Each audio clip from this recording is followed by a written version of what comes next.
Good morning, नमस्कार। आप सभी का ग्रेविटी पॉइंट ऑफिशियल चैनल में स्वागत है। मैं सुरेश दुबे आज आप लोगों के साथ टीसीएस आरओ एआरओ यूपीएसआई 2024 को ध्यान में रख करके तैयार की गई सीरीज के अंतर्गत आज कंप्लीट हम लोग सिंधु नदी और ब्रह्मपुत्र नदी के संबंध में जितनी भी उसकी सहायक नदियां हैं या जितने भी उसके डैम हैं या जितने भी उस पर किसी प्रकार के हाइड्रो पावर प्रोजेक्ट हैं, इन सभी की चर्चा आज के हम एपिसोड में कंप्लीट तरीके से करेंगे।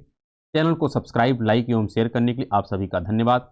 यदि आपने अभी तक चैनल को सब्सक्राइब नहीं किया तो चैनल को अवश्य सब्सक्राइब करें, लाइक करें एवं प्रमोट करें, जिससे प्रत्येक वीडियो का नोटिफिकेशन आप लोगों तक समय समय पर उपलब्ध हो सके। प्रत्येक वीडियो का पीडीएफ मटेरियल भी टेलीग्राम चैनल पर उपलब्ध है, आप उसे वहां से डाउनलोड कर सकते हैं। इसका लिंक नीचे कमेंट बॉक्स में दिया गया है। इस प्लेटफॉर्म के माध्यम से अन्य कई प्रकार की सीरीज चलाई जा रही है, तो आप उन सभी सीरीज का भी अपने आवश्यकता अनुसार भरपूर लाभ उठाएं और अपने एग्जाम को बेहतर करने का पूरा प्रयास करें। हमें आशा है कि आप लोग स्वस्थ हैं, मस्त हैं और अपनी पढ़ाई में संलग्न हैं। यहाँ पर जो भी मटेरियल आपके साथ हम साझा कर रहे हैं, आप इस मटेरियल पर पूर्णतः विश्वास कर सकते हैं। यहाँ पर प्रत्येक डाटा एथेंटिक है, अर्थात इसमें किसी प्रकार का कोई डाउट नहीं। चलिए आज हम प्रारंभ करते हैं सबसे पहले सिंधु नदी के बारे में, उसके पश्चात ब्रह्मपुत्र नदी के बारे में। यहाँ पर अगर हम सिंधु नदी के बारे में डिस्कस करें तो सिंधु नदी और उसकी 5 सहायक नदियों की चर्चा यहाँ पर की जाए। प्रमुख रूप से अगर हम बात करें, यहाँ पर आप जैसा इमेज में देख रहे हैं, तो ये है सिंधु नदी का उद्गम प्लेस। यहाँ से सिंधु नदी ये निकलती है इस प्रकार से, और सिंधु नदी इस प्रकार से आगे बढ़ करके ऐसे यह अरब सागर में अपने जल का विसर्जन करती है। कहाँ करती है? अरब सागर में अपने जल का विसर्जन करती है। और इसकी 5 जो हैं सहायक नदियाँ हैं, ऐसे आप देख सकते हैं। एक झेलम है, एक यहाँ पर मिलती है जिसका नाम चेनाब है, फिर यहाँ पर मिलती है ए है राबी है, फिर यहाँ पर मिलती है एक छोटी सी ब्यास नदी है, और यहाँ पर ए है सतलज नदी। कौन सी है? सतलज नदी। ये 5 नदियाँ हैं जो किसकी सहायक हैं? इस सिंधु की सहायक हैं। इस आधार पर इन 5 नदियों के द्वारा जो क्षेत्र बनता है उसे कहते हैं पंजाब। तो यह पंजाब भारत में भी है और पाकिस्तान में भी है। साथ में आप ध्यान रखना है कि सिंधु नदी जहाँ से निकलती है इसका नाम है सिंधी खबाब, सिंधी खबाब, और इसी को कहते हैं हम लोग दार तंग। ये स्पष्ट हो। साथ में एक बात और ध्यान रखना है कि हम लोग इससे पूर्व एक डिस्कशन किए थे पर्वत की संरचना की, और यहाँ पर हम डिस्कस किए थे कि आपकी एक पर्वत संरचना जिसका नाम है ट्रांस हिमालय। तो ट्रांस हिमालय और ग्रेट हिमालय के मध्य में, ट्रांस हिमालय और ग्रेट हिमालय के मध्य में एक यहाँ पर आपको मिलती है घाटी जिसका नाम है ITSZ। क्या नाम है? ITSZ। और यही ITSZ है जहां से सिंधु नदी होकर के गुजरती है। तो यहां पर यह ध्यान रखना है कि जो सिंधु नदी गुजरती है यह ITSZ से होकर के गुजरती है। इंडस सांगपू सचर जोन से यह गुजरती है। और इसकी एक सहायक नदी है जिसका नाम है श्योक नदी। क्या नाम है? श्योक नदी है। यह इसकी सहायक नदी है। तो श्योक नदी कहां से गुजरती है अगर इसके विषय में डिस्कस किया जाए तो जैसा हमने आपके साथ साझा किया था कि ट्रांस हिमालय के 3 पार्ट हैं। एक का नाम है कराकोरम, एक का नाम है लद्दाख, एक का नाम है जास्कर। तो वास्तव में कराकोरम और लद्दाख के मध्य से जो नदी गुजरती है उसका नाम है श्योक नदी। और अगर बारीकी से देखा जाए तो लद्दाख और जास्कर के मध्य जो नदी गुजरती है उसी का नाम है सिंधु नदी। क्या नाम है? सिंधु नदी। तो सिंधु नदी वास्तव में लद्दाख और जास्कर के मध्य से गुजरती है, लेकिन फिर भी हम इसको ITSZ के नाम से जानते हैं। ये स्पष्ट हो गया। और सिंधु की जो श्योक सहायक है यह किस तट की सहायक है? तो ये दाएं तट की सहायक है। किस तट की सहायक है? दाएं तट की सहायक है, क्योंकि सिंधु की दिशा ऐसे है। यहां पर जो झेलम नदी है या झेलम नदी जहां पर मिलती है इस चेनाब से, इस स्थान का नाम यहां पर पूछा जाता है। इस स्थान पर झेलम जो है चेनाब से मिलती है, तो इसका नाम है ट्रिम्पू। क्या नाम है? ट्रिम्पू। याद रखिएगा, ये पूछा जाता है, ट्रिम्पू। इसी प्रकार यह जब आगे बढ़ती है तो अब चेनाब आगे बढ़ती है और यहाँ पर नदी आती है, एक का नाम है रावी। ये दोनों जहाँ पर मिलती हैं इसका नाम है रंगपुर। क्या नाम है? रंगपुर। इसी प्रकार अब आगे जब बढ़ती है, आगे सतलज में आकर के मिल जाती है, और सतलज में जब मिलती है तो इसका नाम होता है पंज नदी। क्या नाम होता है? पंज नदी। यहाँ से प्रश्न खूब पूछा जाता है। और इसी प्रकार जो इधर से आ रही है ये ब्यास नदी, तो ब्यास सतलज में जहां पर मिलती है इसका नाम है हरिके बैराज। क्या नाम है? हरिके बैराज। प्रश्न खूब पूछा जाता है कि ब्यास नदी सतलज से कहाँ मिलती है, तो हरिके बैराज पर मिलती है। फिर पूछा जाता है राबी नदी सतलज चेनाब में कहाँ मिलती है, तो उसका नाम है रंगपुर है। सतलज से चेनाब कहाँ मिलती है, तो उसका नाम है पंजनद है। झेलम चेनाब से कहाँ मिलती है, तो उसका नाम ट्रिम्पू है।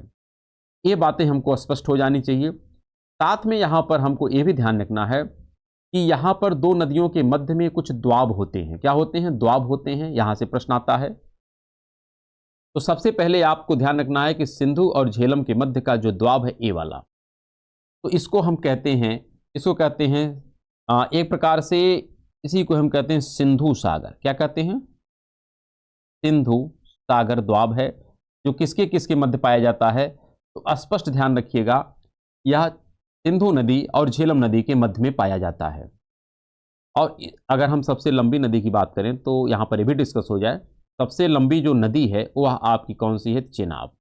चेनाब सिंधु की सबसे लंबी सहायक नदी है। और दूसरी सबसे लंबी जो सहायक नदी है उसका नाम क्या है? उसका नाम है सतलज। ये स्पष्ट हो, बाकी आगे हम चर्चा करेंगे पुनः इसकी। तो ध्यान रखिएगा, सिंधु और झेलम के मध्य का जो द्वाब है उसका नाम है सिंधु सागर द्वाब, और इसी को हम कहते हैं थाल द्वाब। क्या कहते हैं? इसी को कहते हैं थाल का द्वाब। दोनों नाम इसका है। फिर अगर हम झेलम और चेनाब के मध्य की बात करें तो यहाँ पर इन्हीं दोनों के नाम से स्पष्ट हो जाता है, इसको कहते हैं छाछ द्वाब। क्या कहते हैं? छाछ द्वाब। CHAJ। तो CS से हो जाता है क्या? यहाँ पर हो जाता है चेनाब, और यहाँ से हो जाता है झेलम। तो चेनाब और झेलम के मध्य का जो द्वाब है इसको कहते हैं छाछ द्वाब। क्या कहते हैं? छाछ द्वाब। इसी प्रकार यहाँ पर चेनाब और रावी के मध्य का जो द्वाब है इसका क्या नाम है? तो यहाँ पर कहते हैं इसको रचना। क्या कहते हैं? रचना, अर्थात रावी और चेनाब। तो रावी और चेनाब के मध्य का जो द्वाब है इसका नाम है क्या? इसका नाम है रचना। इसका नाम क्या है? आज। इसका नाम क्या है? इसका नाम है थाल या सिंधु सागर। इसी प्रकार आप जब देखेंगे यहाँ पर रावी और सतलज के मध्य में भी एक आपको द्वाब मिलता है। इसको क्या कहते हैं? इसको कहते हैं रावी और ब्यास के मध्य में जो है इसको कहते हैं बारी द्वाब। क्या कहते हैं? बारी द्वाब। तो बारी जो है यह रावी और ब्यास के मध्य का है, जबकि ब्यास और सतलज, यहाँ पर ए ब्यास है और नीचे सतलज है, तो इस द्वाब को क्या कहते हैं? तो इसको कहते हैं बिस्त द्वाब। क्या कहते हैं? बिस्त। इससे ब्यास होता है और एसटी से क्या होगा? सतलज। तो बिस्त द्वाब जो है ब्यास और सतलज के मध्य स्थित होता है। इसी बिस्त द्वाब का एक और नाम है, इसे कहते हैं जालंधर द्वाब। क्या कहते हैं? जालंधर द्वाब। तो कभी काल प्रश्न पूछा जाता है कि जालंधर द्वाब किसका नाम है? तो जालंधर द्वाब इसी का नाम है जो रावी और सतलज के, अरे ब्यास और सतलज के मध्य में है, अर्थात बिस्त को ही कहते हैं जालंधर द्वाब। तो यहाँ पर एक केवल अभी सामान्य हमने इंट्रोडक्शन लिया है कि जो सिंधु नदी है एक कहाँ से निकलती है। सिंधु नदी की दाएं तट की एक सहायक नदी है जिसका नाम है श्योक नदी, और सिंधु नदी की बाएं तट की कई सहायक नदियां हैं जिसमें 5 प्रमुख हैं जिसकी चर्चा यहाँ पर स्पष्ट तरीके से हमको करनी है। इसमें झेलम है, चेनाब है, रावी है, ब्यास है और सतलज है। ये नदियां कहाँ कहाँ पर आपस में मिलती हैं? रिम्पू है, रंगपुर है, पंजनद है और हरिके बैराज है। यहाँ से भी प्रश्न पूछा जाता है। सिंधु नदी जिस घाटी से गुजरती है उस घाटी का नाम है ITSZ, और सिंधु की जो सहायक है यह काराकोरम और लद्दाख के मध्य से गुजरती है। अब यहाँ पर एक एक नदी की हम चर्चा करते हैं क्रम से, जिससे हमको स्पष्ट हो जाए। हाँ, ये भी ध्यान रखना है कि सिंधु नदी जहाँ पर अपने जल का विसर्जन करती है अरब सागर में, उसका नाम है क्या है? उसका नाम है मकरान तट। ये भी प्रश्न पूछा जाता है। सिंधु नदी अरब सागर में जिस स्थान पर अपने जल का विसर्जन करती है उसका क्या नाम है? तो उसका नाम है मकरान तट। तो आइए अब पहले हम समझते हैं क्या? सबसे पहले समझते हैं हम लोग सिंधु नदी के बारे में कि सिंधु नदी का यहाँ पर कंप्लीट हम समझते हैं कि क्या क्या इसके बारे में हमको जानकारी होनी चाहिए। तो सबसे पहले तो ये ध्यान रखना है कि सिंधु नदी जहाँ से निकलती है इसका नाम है, उद्गम प्लेस है सिंधी खबाब। उद्गम प्लेस है सिंधी खबाब एवं गारतंग। ये स्पष्ट होगी। सिंधी खबाब एवं गारतंग इसका उद्गम प्लेस है। और ये कहाँ पर है? तो ये है कैलाश श्रेणी। क्या है? ये है कैलाश श्रेणी, और कैलाश श्रेणी में उपस्थित है एक मानसरोवर झील। क्या स्थित है? मानसरोवर झील। तो मानसरोवर झील के जिस स्थान से यह नदी निकलती है उसका नाम है सिंधी खबाब एवं गारतंग। यह नदी निकलती है और इस प्रकार से यह ITSZ से होकर के आगे गुजरती है, और जब आगे गुजरती है तो यहां पर इसके दाएं तट पर एक नदी आकर के मिल जाती जिसका नाम है श्योक नदी। लेकिन यहां पर कुछ और नदियां हैं जिसके बारे में हमको ध्यान रखना है। इसी सिंधु की एक सहायक नदी है जो इस तरफ से आती है और इसका नाम है जास्कर। क्या नाम है? ए है जास्कर। तो जास्कर जो है, या जास्कर सही लिख दीजिए, गलत हो गया यहां पर, तो यहां पर लिखना है जास्कर। जास्कर जो है सिंधु की सहायक है, लेकिन किस तट की है ये स्पष्ट रखिएगा। जो अगर नदी अगर इस दिशा में जा रही है, इधर का जो डायरेक्शन होगा ये राइट होगा और इधर का डायरेक्शन क्या होगा? लेफ्ट होगा। ये नदी ऐसे ही गुजर रही है। और जो श्योक नदी है इसके दाएं तट की सहायक नदी है। और श्योक नदी की भी एक सहायक नदी है जिसका नाम है नुब्रा नदी। क्या नाम है इसका? इसका नाम है नुब्रा नदी, जो श्योक की सहायक है। और यही नुब्रा नदी घाटी है, जब हम कहाँ जाते हैं? सियाचिन जाते हैं। तो अगर लेह से हमको सियाचिन जाना होता है तो नुब्रा नदी घाटी का सहारा लेते हैं, तब जाके हम कहाँ पहुँचते हैं? सियाचिन पहुँचते हैं। और बीच में एक दर्रा भी मिलता है जिसका नाम है खारदुंगला दर्रा। क्या नाम है? खारदुंगला दर्रा। तो वहाँ से भी प्रश्न पूछे जाते हैं। अब यह सिंधु नदी जब आगे बढ़ती है तो यहाँ पर एक और सहायक नदी ऐसे आकर के इधर से, प्रश्न ऐसे पूछा जाता है। अब देखो यहाँ पर थोड़ा मार्कर इधर उधर जा रहा है, ये बात समझिएगा। नदी ऐसे ही आगे बढ़ रही, ठीक। तो यहाँ पर जो नदी इधर से आकर के सिंधु में मिलती है, इसका फ्लो आप देख रहे हैं सिंधु के फ्लो के अपोजिट है। तो यहाँ से प्रश्न पूछा जाता है कि ऐसी कौन सी नदी है जिसका फ्लो सिंधु के फ्लो के अपोजिट है। और यहाँ से प्रश्न खूब पूछा जाता है, इसका नाम क्या है? इस नदी का नाम है सुरु नदी। क्या नाम है? सुरु नदी। ये ध्यान रखिएगा, इस छोटी सी नदी का नाम क्या है? इसका नाम है सुरु नदी। और ये जहां से निकलती है इसका नाम है देसाई पर्वत। क्या नाम है? देसाई पर्वत है। और इसी सुरु नदी पर एक डैम है जिसका नाम है चुटक डैम। क्या नाम है? चुटक डैम। और सुरु नदी कहां से निकलती है? तो देसाई पर्वत से निकलती। ये स्पष्ट हो गया। और जो ये जास्कर श्रेणी है तो जास्कर रेंज से निकलती है। फिर आगे जब बढ़ते हैं तो आगे बढ़ने के परिणाम स्वरूप सिंधु नदी की अब सहायक नदियां हैं जिसके बारे में प्रश्न पूछा जाता है। तो कौन कौन सी हैं? यहां पर जो उत्तर की तरफ से आती हैं सहायक नदियां, इसमें क्रम से हम नाम देखते हैं। पहले इधर का नाम देखेंगे, जो इस तरफ से नदियां, ऐसे जो नदियां आ रही हैं, पहले इनका हम नाम क्रम से देखेंगे। यहाँ पर क्रम से हम लिख रहे हैं, क्रम से आप ध्यान रखिएगा। और यहाँ पर बनाने में थोड़ी असुविधा होगी, लेकिन फिर भी आपको यहाँ पर मान के चलना है कि हम इधर से क्रम से बात कर रहे हैं। तो सबसे पहली जो नदी यहाँ पर मिलती है इसका नाम है काबुल। क्या नाम है? काबुल है। ये कहाँ से निकलती है? तो ये अफगानिस्तान से निकलती है। ये स्पष्ट हो गया। दूसरी नदी जो यहाँ पर मिलती है इसका नाम क्या है? इसका नाम है कुर्रम। क्या नाम है? कुर्रम है। अब कुर्रम की ही एक प्रकार से सहायक नदी है जिसका नाम है तोची। क्या नाम है? तोची और कुर्रम, ये दोनों एक ही साथ पूछी जाती हैं। तो तोची कुर्रम एक हो गई है, अर्थात सबसे नॉर्थ में आप देखेंगे तो उसका नाम है काबुल, फिर उसके पश्चात आप देखेंगे तो उसका नाम है कुर्रम या तोची। लेकिन यहीं पर एक नदी इधर से आकर के मिलती है, यहाँ पे ऐसे इधर से ऐसे जाती है। तो इसका डायरेक्शन आप ध्यान रखिएगा, इस तरह से है। ये जो नदी है इसका नाम है बेलन नदी। क्या नाम है? बेलन नदी घाटी, आप पढ़ते भी होंगे। तो बेलन नदी भी किसकी सहायक है? तो यह सिंधु की सहायक है, लेकिन किस तट से मिलती है? तो यह बाएं तट से मिलती है। जबकि काबुल है, कुर्रम है, कुर्रम के साथ तोची है, ये किस तट पे मिलती हैं? तो ये सब दाहिने तट पर मिलती हैं। इसके अलावा आपको देखेंगे तो आपको गोमल मिलती है। क्या मिलती है? गोमल मिलती है। और कुंदर मिलती है। क्या मिलती है? कुंदर है। साथ में एक और छोटी नदी जिसका नाम है झोंक। ये सब नदियां सिंधु की सहायक हैं। काबुल, कुर्रम, तोची, गोमल, कुंदर, झोंक, ये सब जो नदियां हैं ये किधर से मिलती हैं? तो दाएं साइड से मिलती हैं। जबकि बाएं साइड की जो नदियां हैं इसमें सबसे पहले जास्कर मिलती है, फिर सुरु है, फिर उसके पश्चात बेलन है। जिसमें सुरु अपोजिट डायरेक्शन में बहती है, जो कहाँ से निकलती है? तेसाई पर्वत पर, और उसी पर एक डैम है जिसका नाम है चुटक डैम। और यह नदी इस प्रकार से सिंधी खबाब से निकल करके मकरान तट पर अपने जल का विसर्जन करती। और इसी में 5 नदियां प्रमुख रूप से आकर के मिलती हैं जिसके नाम क्रम से यहाँ पर आप देख सकते हैं। और अब इनकी चर्चा हम प्रारंभ करते हैं। तो सबसे पहले अब हम देखते हैं यहाँ पर जो नदी है उस नदी का नाम है झेलम नदी। क्या नाम है? झेलम नदी। तो इन सबको हम यहाँ से हटाते हैं। पहले अब हम बात करते हैं किसका? झेलम नदी का। तो यहाँ पर अब हम, चलिए पहले इसी का हटा देते हैं। अब झेलम नदी की हम बात करते हैं कि झेलम नदी जो है यह सिंधु की, हाँ यहां पर ए है झेलम, ए इस प्रकार से झेलम नदी। अगर हम झेलम नदी के विषय में बात करें तो झेलम नदी का एक पौराणिक नाम है, और यहां से प्रश्न पूछा जाता है कि झेलम नदी का पौराणिक नाम क्या है, और प्रश्न यहां से खूब आता है, इसका नाम क्या है, इसका नाम है वितस्ता। क्या नाम है, वितस्ता। वितस्ता का युद्ध भी आप लोग इतिहास में पढ़ते होंगे। तो वितस्ता ही झेलम का नाम है।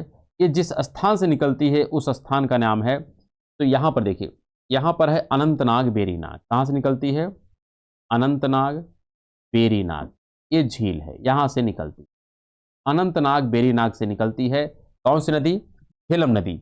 और एक कहां पर जाकर के मिलती है ये स्पष्ट होना चाहिए। तो आपको जैसा हमने डिस्कस किया था अभी, यहां पर देखिए कि ग्रेट हिमालय और लघु हिमालय के मध्य में एक घाटी है, जिस घाटी का नाम है यमसीटी। क्या नाम है, यमसीटी। यमसीटी घाटी को हम क्या नाम देते हैं, इसी को कहते हैं कश्मीर की घाटी। क्या कहते हैं, इसी का नाम है कश्मीर घाटी। और इसी घाटी से होकर के गुजरती है कौन सी नदी, झेलम नदी। तो कश्मीर घाटी और झेलम नदी यमसीटी में है।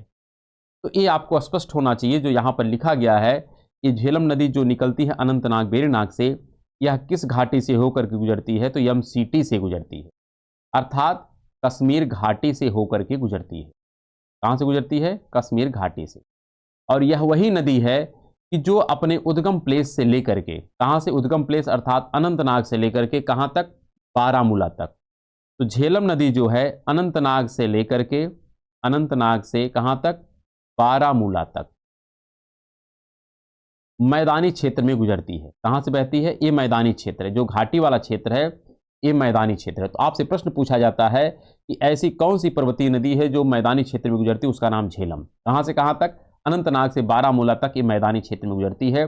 और यहाँ पर यह विसर्पण भी करती है। क्या करती है, विसर्पण करती है, क्योंकि मैदान से गुजरेगी तो विसर्पण करेगी।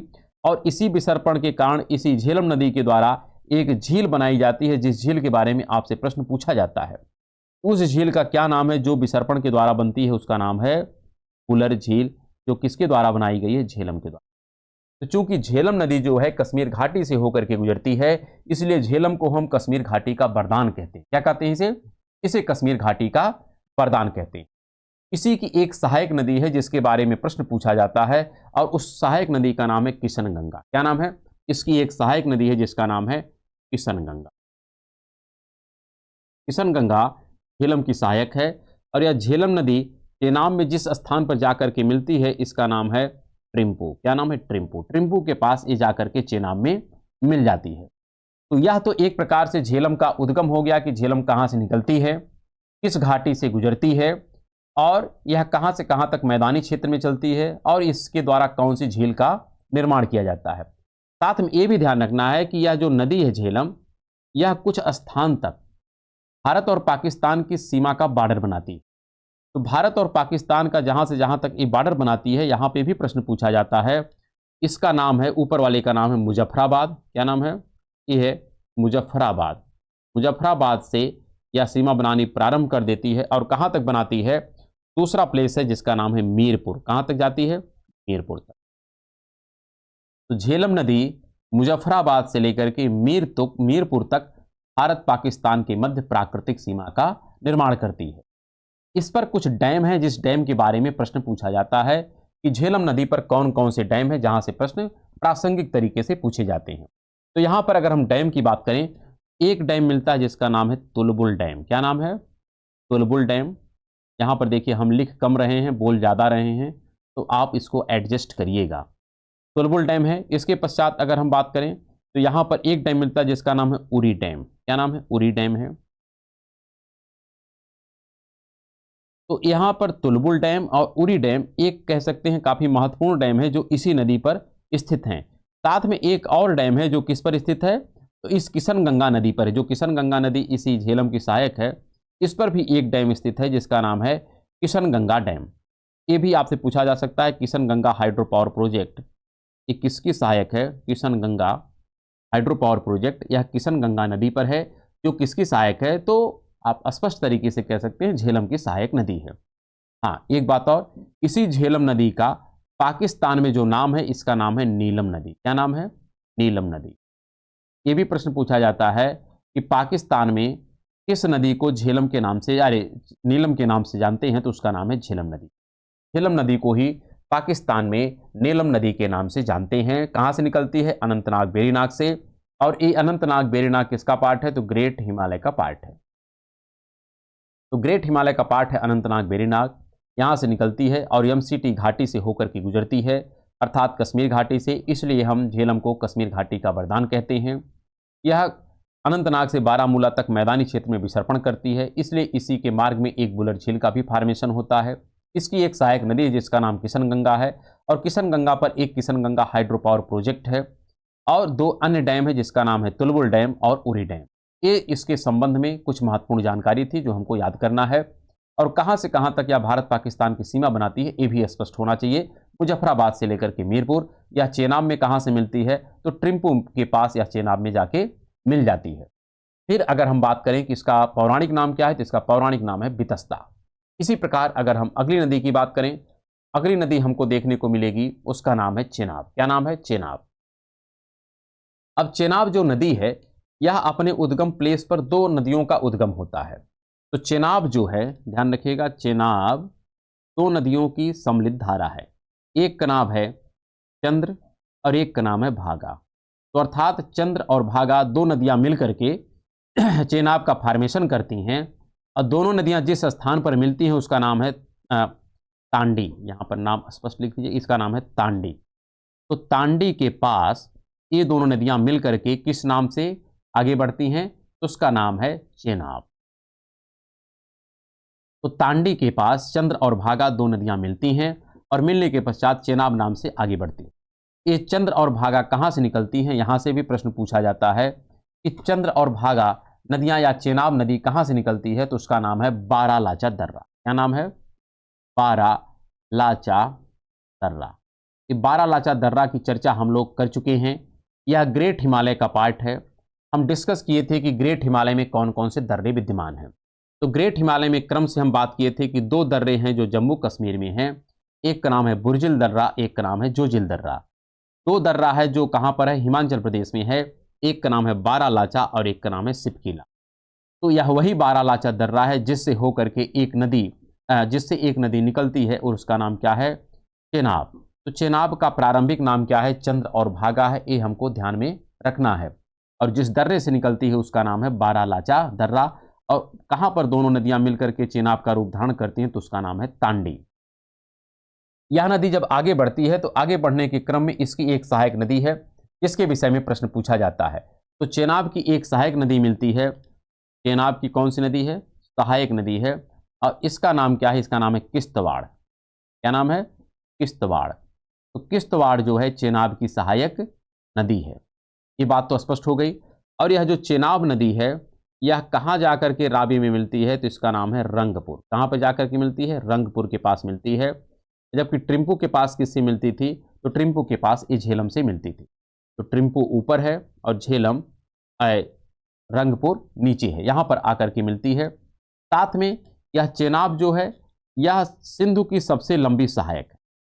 सिंधु की सबसे लंबी सहायक जो नदी है उसका नाम क्या है? उसका नाम है चेनाब। चेनाब का एक पौराणिक नाम भी है जो पूछा जाता है। इसका पौराणिक नाम है अस्कनी। क्या नाम है? अस्कनी।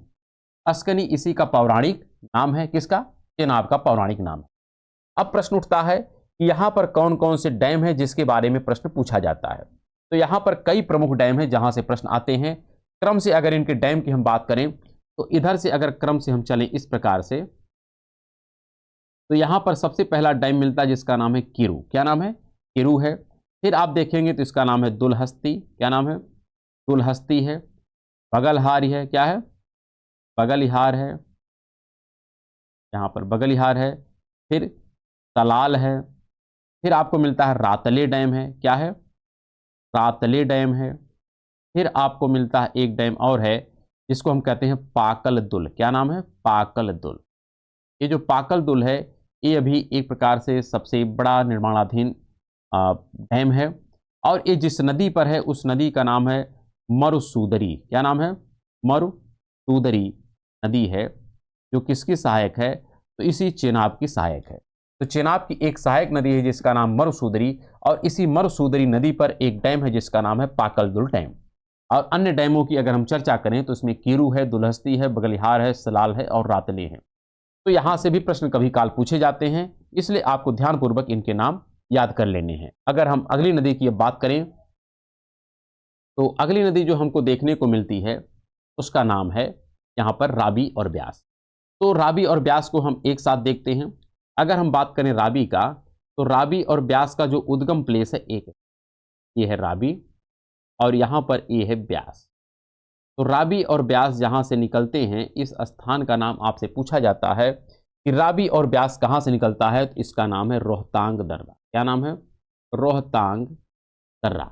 अब प्रश्न उठता है कि रोहतांग दर्रा कहाँ पर है, किसका पार्ट है? तो हम इसके बारे में भी डिस्कस किए हैं जब हम लोग पढ़ रहे थे लघु हिमालय। तो लघु हिमालय की एक श्रेणी है पीर पंजाल। इस पीर पंजाल पर 3 दर्रा था। एक दर्रे का नाम पीर पंजाल दर्रा था, एक का नाम बनिहाल दर्रा था और एक का नाम था रोहतांग दर्रा। तो रोहतांग दर्रा जो है लघु हिमालय के पीर पंजाल श्रेणी का पार्ट है। और कहाँ पर है? तो हिमाचल प्रदेश में। कहाँ पर है? हिमाचल प्रदेश में। इसका तात्पर्य ये हो गया कि जो आपकी रावी नदी है, कौन सी नदी है? रावी। और अगर रावी के विषय में प्रश्न पूछा जाए तो रावी का भी एक पौराणिक नाम है जिसको कहते हैं परुष्णवी। क्या कहते हैं? परुष्णी। और इसी को एक और नाम दिया जाता है जिसको कहते हैं इरावती। क्या कहते हैं? इरावती। तो रावी का ही पौराणिक नाम है परुष्णी और इरावती। यह नदी जिस प्लेस से निकलती है उसका नाम रोहतांग दर्रा है। रोहतांग दर्रा लघु हिमालय का पार्ट है और कहाँ पर है? हिमाचल प्रदेश में है। और जिस श्रेणी पर है उस श्रेणी का नाम है पीर पंजाल की श्रेणी। हम लोग इसके बारे में डिस्कस कर चुके हैं।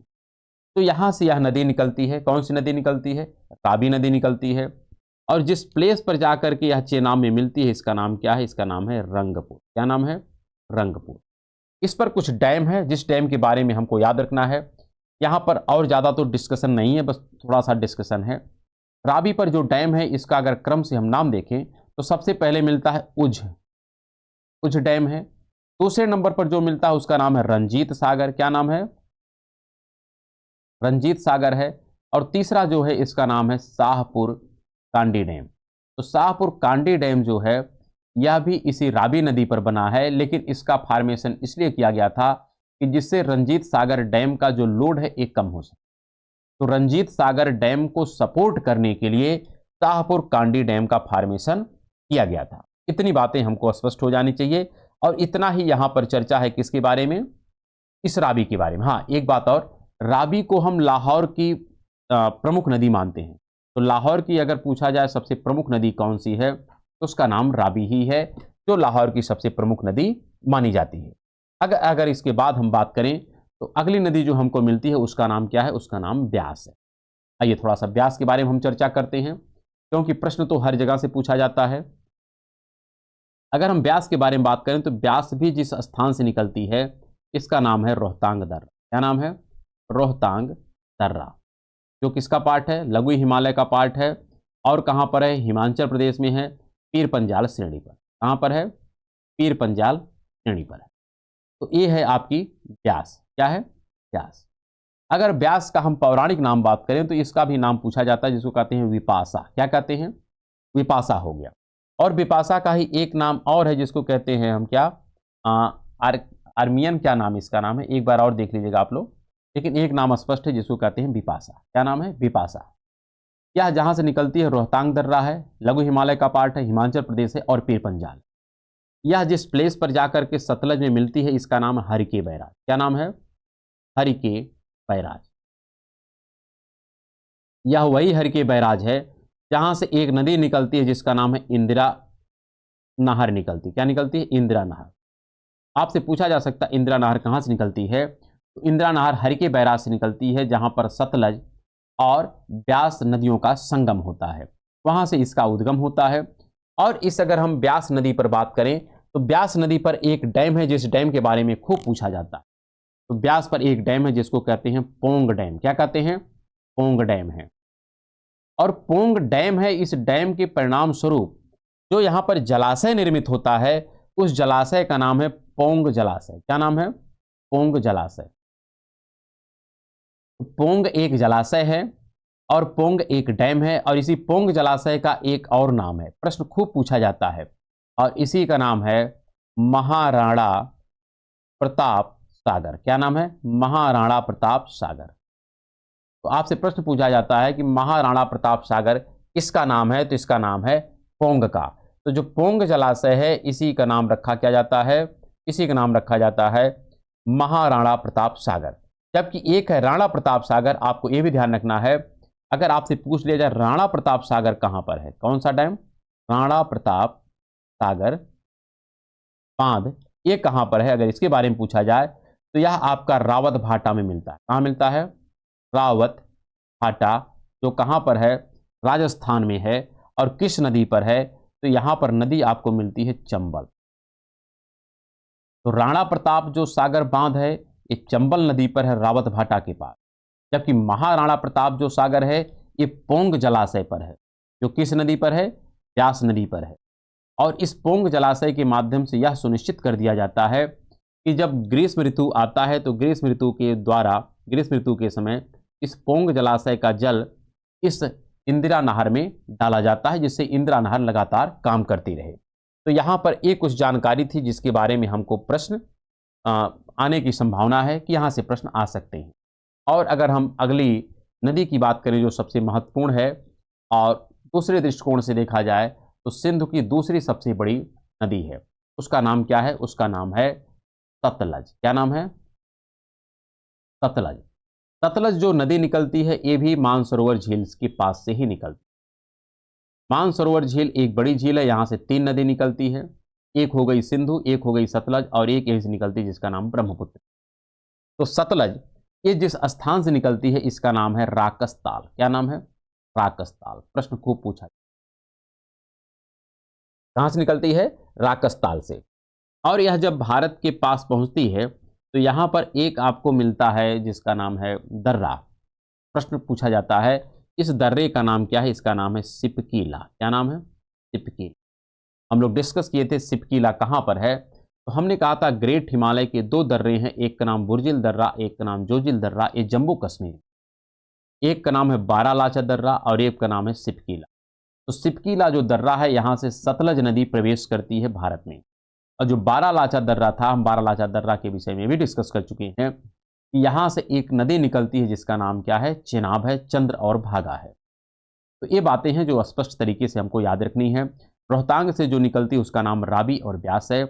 और जहां से अब यह सतलज निकलती है इसका नाम क्या है?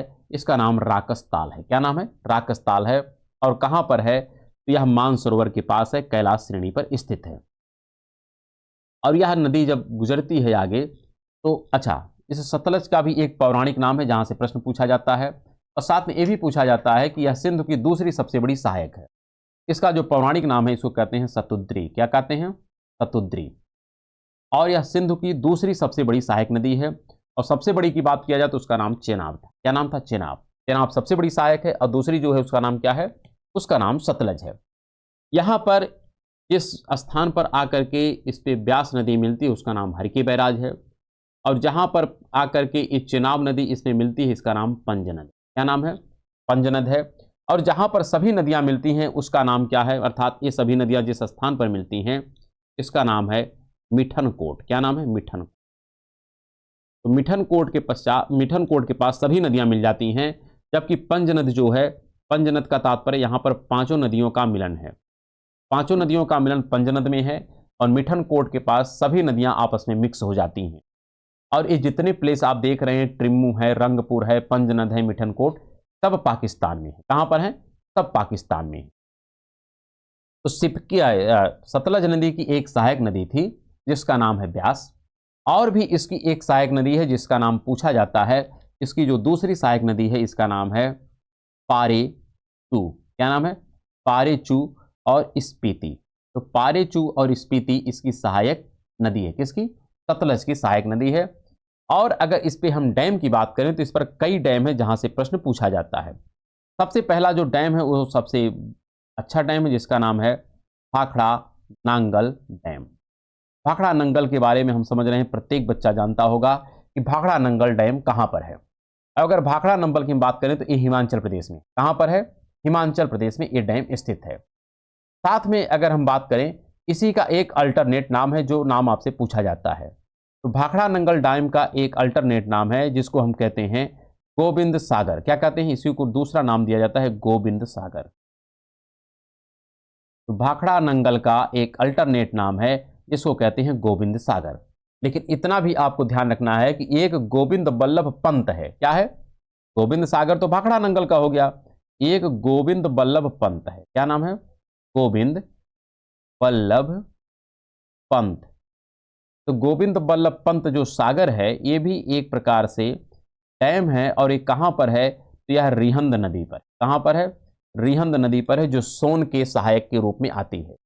तो उस प्रकार से हम लोग उसकी भी चर्चा आगे करेंगे जब सोन की चर्चा करेंगे, कि गोविंद बल्लभ पंत रिहंद पर है, जबकि गोविंद सागर जो है यह सतलज पे है, जो भाखड़ा नांगल बांध है। अन्य अगर बांधों की हम बात करें, अन्य बांध कौन कौन से हैं इस पर स्थित जिसके नाम आवश्यक हैं, उसमें आता है नेफता झाकरी। क्या नाम है, नेफता झाकरी है। फिर यहां पर मिलता है, एक है पार्वती है। क्या है, पार्वती है। कोल डैम है। क्या नाम है, कोल डैम है। और एक आगे आपको दर्रा मिलता है जिसका नाम है सिपकीला दर्रा। साथ में यहां पर एक सरहिंद नहर परियोजना है, यह भी प्रश्न पूछा जाता है। एक सरहिंद नहर परियोजना है इसी पर। तो सरहिंद नहर परियोजना, साथ में इस पर डैम है जिसका नाम भाखड़ा नंगल है, नेफ्ता झाकरी है, पार्वती है और कोल डैम। इतनी चर्चाएं थी जो हमको ध्यानपूर्वक याद करनी है, क्योंकि यहां से प्रश्न किसी ना किसी रूप में अवश्य पूछा जाता है। तो अगर इतनी चर्चा हम ध्यान रखते हैं तो स्पष्ट तरीके से आप समझ सकते हैं कि सिंधु नदी और सिंधु नदी के जो तंत्र हैं, जो इसका द्वाब है, कहाँ पर मिलन है, कहाँ से निकली हैं, कौन से सहायक है, कौन से डैम है, अगर इतना आप याद कर लेते हैं तो हमें यह पूरा विश्वास है कि आपका अगर जम्मू कश्मीर से भी कोई प्रश्न आता है तो कभी गलत नहीं। हाँ, आगे अब हम जो चर्चा करने चल रहे हैं वो है ब्रह्मपुत्रा नदी के बारे में, क्योंकि ब्रह्मपुत्रा नदी से भी प्रश्न काफी प्रासंगिक तरीके से पूछे जाते हैं।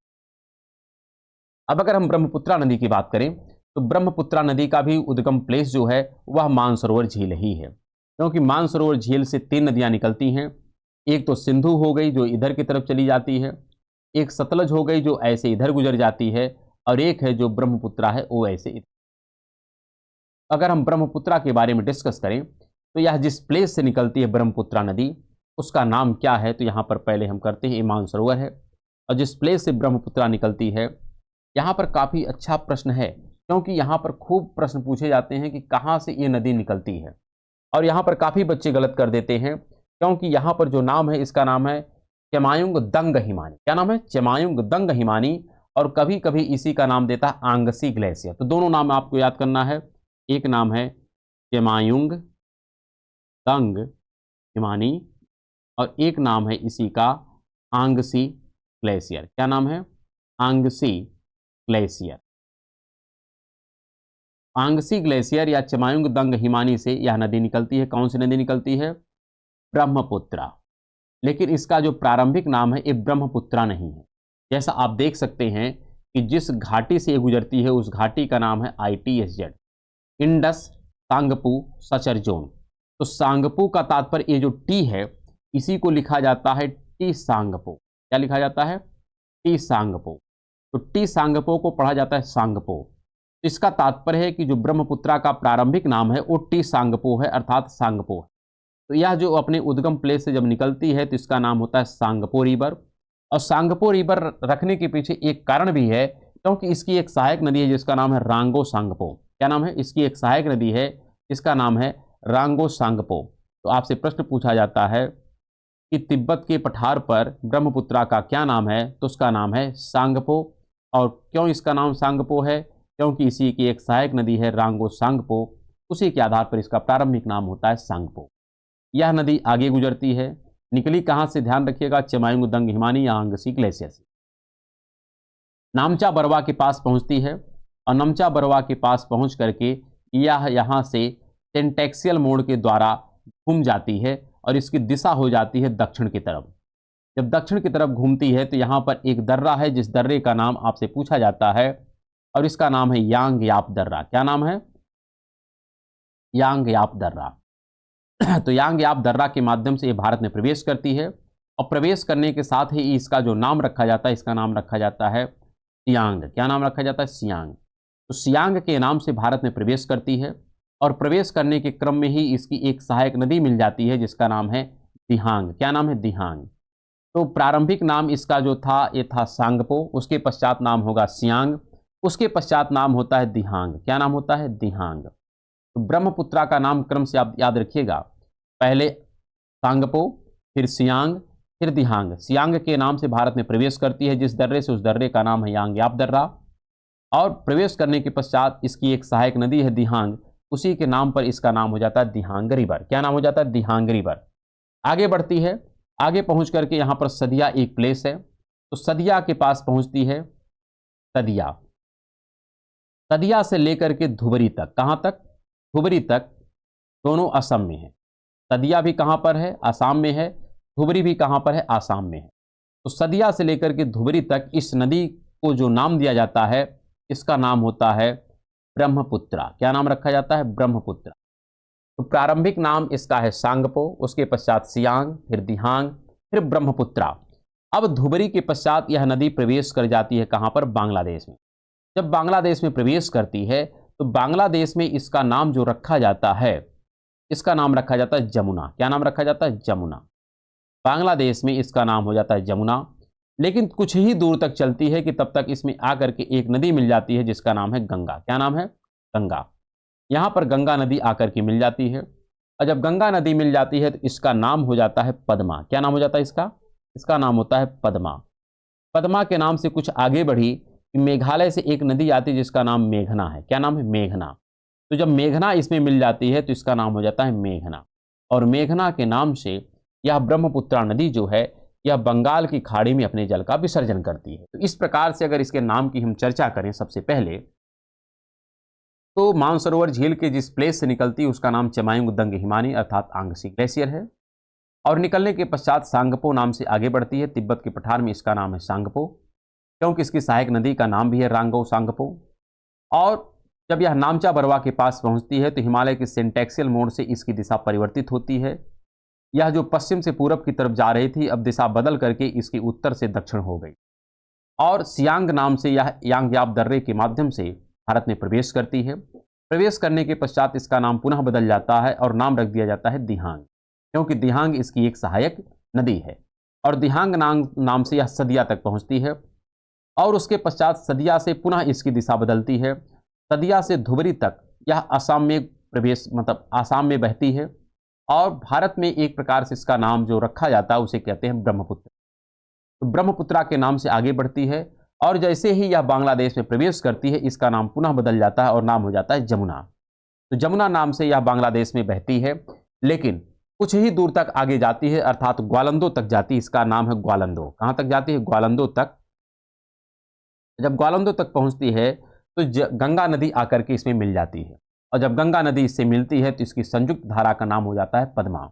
पद्मा के नाम से आगे बढ़ती है, और कुछ दूर जाने के पश्चात पुनः एक नदी आकर के इसमें मिलती है, जो कहाँ से निकलती है? तो कह सकते हैं मेघालय से निकलती है, उसका नाम है मेघना। जब मेघना आकर के इसमें मिलती है तो यह मेघना के नाम से ब्रह्मपुत्रा नदी बंगाल की खाड़ी में अपने जल का विसर्जन करती। तो यह तो इसके नाम की कहानी है। अब यहाँ पर कुछ प्रमुख सहायक नदियां हैं जिसके बारे में हमको ध्यानपूर्वक समझना है, क्योंकि प्रश्न वहां से भी पूछा जाता है। इन सबको पहले हम यहाँ से हटाते हैं, फिर आगे हम चर्चा करते हैं। अब यहाँ पर हम बात करते हैं, यह जो ब्रह्मपुत्रा नदी है, यह जब भारत में प्रवेश करती है तो यहाँ पर एक सबसे पहले ही सहायक नदी मिलती है जिसका नाम है दिहांग। क्या नाम है? दिहांग। तो दिहांग इसकी सहायक नदी है, ये आपको ध्यान रखना है। नीचे की जो सहायक नदी है इसका नाम है दिबांग। क्या नाम है? इधर का नाम है दिबांग और उधर का नाम है दिहांग।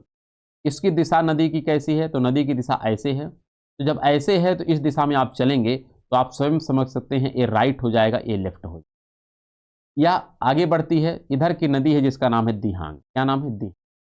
दिहांग जो है राइट की है, और दिबांग जो है या लेफ्ट की है। आगे बढ़ती है, आगे बढ़ने के क्रम में इसकी जो और सहायक नदी इधर से मिलती है, इसका नाम है लोहित। क्या नाम है? लोहित। यह वही लोहित नदी है जिस पर अतीत में एक ब्रिज बना था जिसका नाम था भूपेन हजारिका, और भूपेन हजारिका अभी भी भारत की मुख्य भूमि का एक सबसे बड़ा ब्रिज है। तो भूपेन हजारिका का नाम आपसे बार बार पूछा जाता है। और ये किस नदी पर है? तो लोहित नदी पर है। ये नदी जब आगे बढ़ती है तो इसकी कुछ अन्य प्रमुख सहायक नदियां हैं जिसके बारे में हमको ध्यान रखना है और प्रश्न पूछा जाता है। अगर हम उत्तर की बात करें कि इधर से कौन कौन सी मिलती हैं, तो इनका नाम क्रम से जो है ये है सुबर्णश्री, क्या नाम है? यहाँ पर मिलता है सुबर्णश्री है, नाम यहाँ पर थोड़ा नहीं लिख पा रहा है, इधर लिख, इसका नाम है सुबर्णश्री है। और धनश्री जो है ये नीचे से मिलेगी, ध्यान रखिएगा, सुबर्णश्री ऊपर से है और नीचे से जो मिलेगी ये है सुबर्णश्री, और नीचे जो मिलेगी इसका नाम है धनश्री। तो धनश्री आपकी किधर से मिलेगी? तो धनश्री आपकी है ये लेफ्ट से है, और जबकि सुबर्णश्री किधर से है? राइट से। फिर आगे बढ़ती है, तो आगे बढ़ने के क्रम में अगली नदी मिलती है जिसका नाम है कामेंग, क्या नाम है? कामेंग। कामेंग भी आपकी एक प्रकार से राइट से मिलती है। फिर आगे बढ़ती है तो मानस मिलती है, क्या मिलती है? मानस है, संकोश है। मानस के आधार पे ही है, मानस आपका राष्ट्रीय उद्यान देखने को मिलता है, मानस आपका एक प्रकार से राइनो रिजर्व है, मानस टाइगर रिजर्व है। तो मानस है, संकोश है, कामेंग है, सुबर्णश्री है। और आगे जब बढ़ते हैं तो एक और नदी मिलती है जिसका नाम है तिस्ता, क्या नाम है? तिस्ता, इधर से आती है तो तिस्ता नदी। तो ये सब जो नदियां हैं ये किधर से मिलती हैं? तो इसके राइट हैंड से मिलती हैं, सुबर्णश्री, कामेंग, मानस, संकोश और तिस्ता। तिस्ता जहां से निकलती है यह स्थान है सिक्किम। तो सिक्किम से निकलती है तिस्ता नदी, और जिस झील से निकलती है उस झील का नाम भी आपसे कभी कभी पूछा जाता है। तो यहाँ पर है जेमू ग्लेशियर, क्या नाम है? ग्लेशियर का नाम है जेमू ग्लेशियर। और यहाँ पर बात करें झील का नाम क्या? चोल्हामू झील है, क्या नाम है? चोल्हामू झील है। और ग्लेशियर का नाम है झेमू ग्लेशियर। तो जेमू ग्लेशियर से निकलती है, चोल्हामू झील है, और सिक्किम से निकलती है इसी की एक सहायक नदी जिसका नाम है रंजीत, क्या नाम है? रंजीत।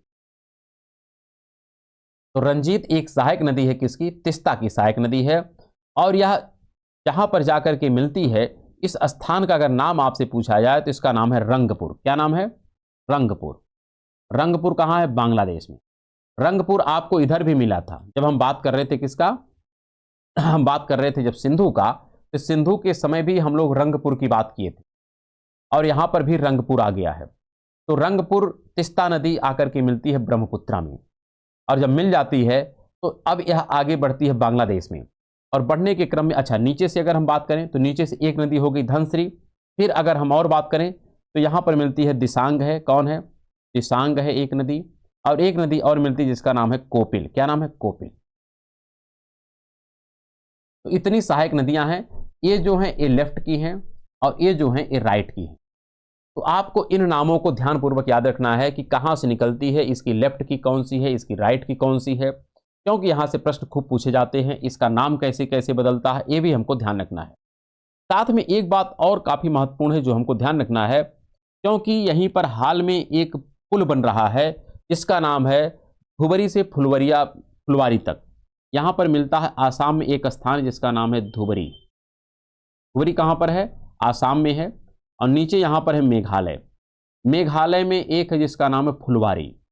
तो फुलवारी से लेकर के धुबरी तक एक पुल बनाया जा रहा है, और यह भविष्य का भारत का सबसे लंबा पुल होने वाला, मुख्य भूमि का, ध्यान रखिएगा, मुख्य भूमि का भविष्य का भारत का सबसे लंबा जो पुल बनेगा इसी ब्रह्मपुत्रा नदी पर बनेगा। अभी जो वर्तमान का है वो भी ब्रह्मपुत्रा पर है जिसका नाम है क्या? भूपेन हजारिका। और भविष्य का जो होगा वो भी इसी ब्रह्मपुत्रा पर बनेगा जो धुबरी को जोड़ेगा फुलवारी से। धुबरी कहाँ पर है? आसाम में है। और फुलवारी कहाँ पर है? मेघालय में है। साथ में यहाँ पर आपसे हमने ये भी डिस्कस किया कि यह जब ब्रह्मपुत्रा नदी ऐसे मिलती है गंगा से, तो मिलने के पश्चात यहाँ पर जो नदी आकर के मिलती है इसका नाम है मेघना। ये मेघना जहाँ से निकलती है इसका नाम है मेघालय। तो मेघना जो निकलती है ये निकलती है मेघालय, ये स्पष्ट हो गया।